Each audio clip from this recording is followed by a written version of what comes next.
Hello there, wonderful viewers. Thanks for choosing this video from Fixit. Join Fixit on a journey of knowledge and creativity. Today, I will show you how to get blue tick on Twitter. Remember to subscribe and click the bell icon so you don't miss any Fixit magic. Let's get started.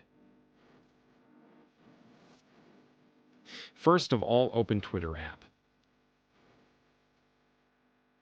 Here you will see blue ticks on some accounts like this.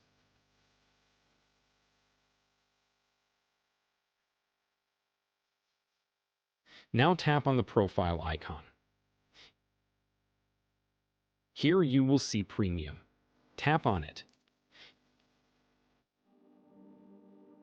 You can only have the verification badge as long as you have the Twitter subscription.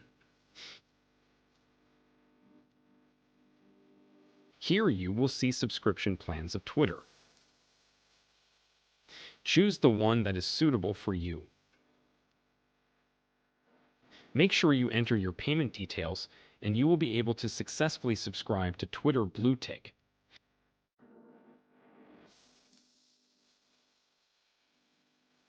This way you can basically subscribe or get Twitter Tick. Did this video help you? Comment below if I fixed your problem. Hit the subscribe button for more tutorials. Your input fuels us. Comment something below you would like to see fixed.